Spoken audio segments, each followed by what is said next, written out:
네, 오늘의 주제가 AI가 축복일까 재앙일까 이제 이 주제입니다. AI, 로봇, 4차 산업혁명의 시대를 우리가 가고 있고요. 이것을 두려워해야 되는지 기대해야 되는지, 도입을 찬성해야 되는지 아니면 더 늦기 전에 이 지금 시작되는 이 분위기에서 반대해야 될지, 이 AI라고 하는 것은 하나님의 도구인지 악마의 도구인지 참 많이 헷갈리고요. 우리 서두에서도 말씀드렸지만 심지어 AI 전문가들조차도 이 AI를 핵 무기처럼 좀 규제해야 된다. 그리고 딥페이크 문제를 여러 문제들이 벌써 막 발생하고 있어서 참 두려운 존재인데, 과연 이 AI와 인공지능이 우리에게 축복이 될까 이 재앙이 될까에 대해서 좀 고민해 보게 됐고요. 저는 자동차를 좀 비유로 이 부분을 좀 설명해 드리고 싶었습니다. 오늘날 우리는 자동차 없이 살 수 없죠. 자동차가 없었다면 저는 오늘 이곳에 오기 위해서 분당에서부터 뭐 며칠 전에 출발해서 걸어와서 목동 근처에서 잠을 자고 와야 했지만, 자동차가 있기 때문에 분명히 오늘 오전에는 분당에 있었지만 저는 지금 이렇게 녹화를 하고 있습니다. 이 최초의 자동차는 15세기 말에 레오나르도 다빈치가 이렇게 태엽을 감아서 만드는 자동차가 인류의 첫 자동차였다고 합니다. 물론 태엽 열심히 감아서 10분밖에는 갈 수 없어서 실용성은 없었지만, 그 당시 많은 사람들이 지치지도 않고 통제할 수도 있고 냄새도 나지 않는 마차를 꿈꿨었대요. 근데 이 꿈이 점점 발전이 돼서 18세기 산업혁명을 지나 19세기 말에 드디어 실용적으로 쓸 수 있는 자동차라고 하는 것이 이제 인류에게 도입되기 시작했는데, 이 산업혁명의 근원은 어디죠? 영국이죠. 근데 자동차 하면 어느 나라가 생각나시죠? 독일입니다. 분명히 산업혁명은 영국에서 시작되고 당시에 모든 근대 기술과 문명과 특별히 운송수단, 뭐 증기기관차라든지 증기선이라든지 많은 부분에 있어서 영국이 앞서갔음에도 불구하고 왜 자동차만큼은 독일이 앞서 나갈 수 있었을까? 자료를 좀 찾아보니까 영국이 자동차에 대해서 굉장히 배타적인 문화를 가지고 있었다고 합니다. 일단 자동차를 달리는 괴물로서 굉장히 적대시했고요. 특별히 마차 업계가 극렬히 반대를 했대요. 당시에 이 자동차가 마차보다도 2배 빠르고 마차보다 2배 더 많은 사람을 실을 수 있었고, 그런데 전체적인 비용은 마차보다 2배 더 쌌기 때문에 이대로 가만히 두면 이제 이 마부들이 자기 일자리와 모든 것을 잃어버릴 것이 명백했기 때문에 극렬히 반대했고, 영국 정부는 그때 마차 업계에 손을 들어주게 된 거죠. 그래서 각종 규제를 이 자동차 산업에 이렇게 투입하기 시작했는데, 일단 통행료는 마차에 비해서 10배를 물렸고요.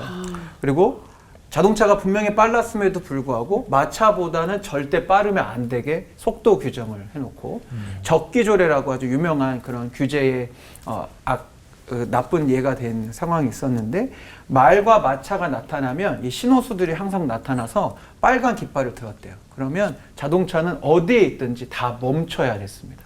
말과 마차가 우선으로 지나갈 수 있도록 무려 이 적기 조례를 31년 동안이나 영국은 유지를 했으니, 그 사이에 영국의 자동차 산업은 망하게 되었고, 여러 기술자들이 뭐 미국이나 이제 독일이나 이런 나라로 가게 되고, 독일은 그 당시 그 모든 기술들을 잘 받아들여서 본격적으로 자동차를 만드는 나라가 된 거죠.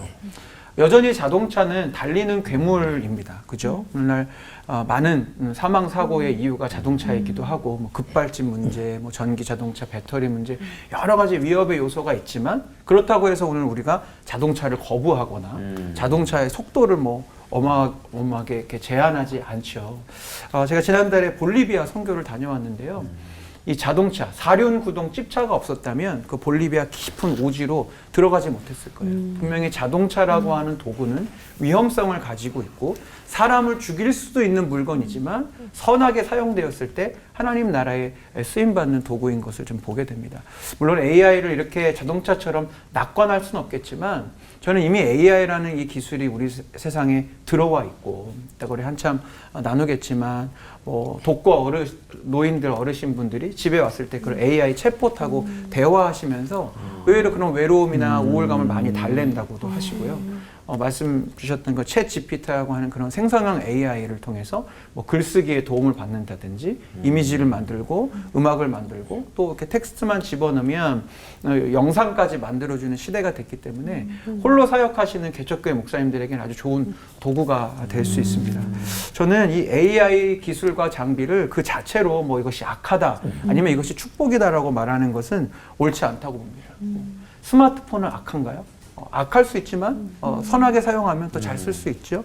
또 컴퓨터는 사탄의 도구일 수도 있지만 또 좋은 일을 위해서 하나님의 도구가 될 수도 있습니다. 저는 창세기 1장 28절에서 주님이 우리 인간에게 주신 명령을 우리는 집중해야 된다고 봅니다. 하나님이 그들에게 복을 주시며 하나님이 그들에게 이르시되 생육하고 번성하여 땅에 충만하라. 땅을 정복하라. 바다의 물고기와 하늘의 새와 땅에 움직이는 모든 생물을 다스리라 하시니라.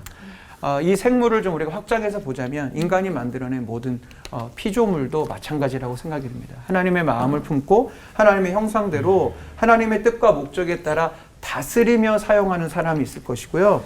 악하게 세상 욕망을 위해서 이 도구를 쓰거나 반대로 또 이 도구의 지배를 받아서 중독되어서 사용된다면 그 도구는 악한 도구가 되겠지요. 또 이 AI에 대한 어떤 두려움이 있냐면 이 AI와 로봇이 혹시 인간을 다스리면 어떡하지? 우리를 이렇게 멸망시키면 어떡하지라는 그런 이제 두려움이 있는데 저는 말씀을 준비하면서 우리가 두려워할 필요가 없다는 것을 성경 안에서 발견하게 되었습니다.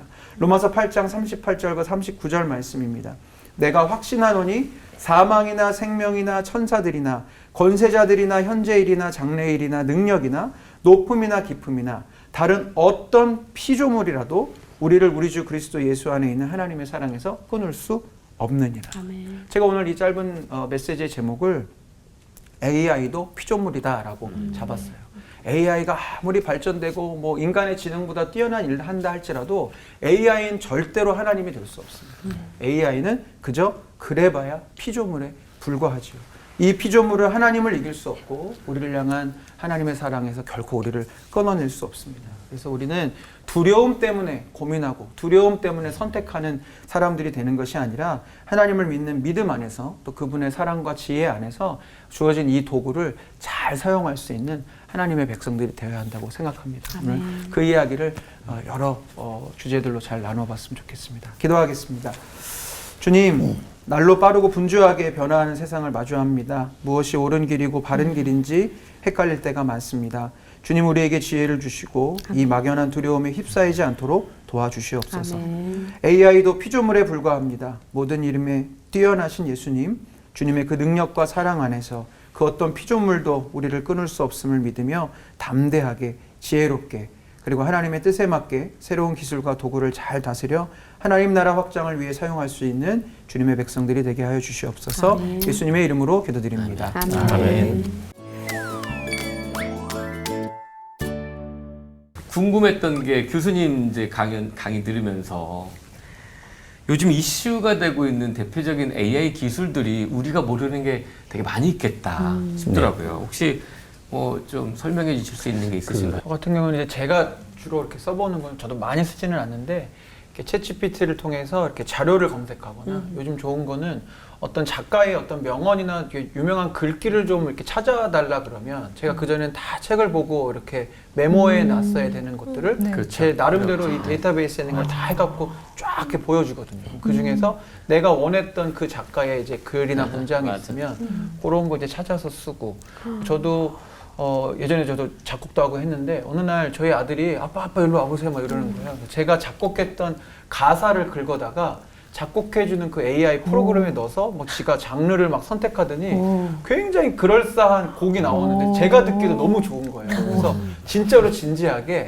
앞으로는 작사만 잘하면 되겠다라고 생각했는데 어느 날 보니까 작사도 기가 막히게 하는 거예요. 키워드 뭐 예수님 뭐 이렇게 집어넣으면 시를 막 이렇게 잘 적는 걸 보면서 야 이게 활용도 잘해야 되겠지만 정신 못 차리면 완전히 이제 그냥 지겠구나. 우리 인간이 만들어내는 창작에 있어서는 그럴 수 있겠구나 생각이 들어서 네, 뭐 아까 저기 설교는 우리 좀 두려워하지 말자고 얘기했지만 사실 두려워요.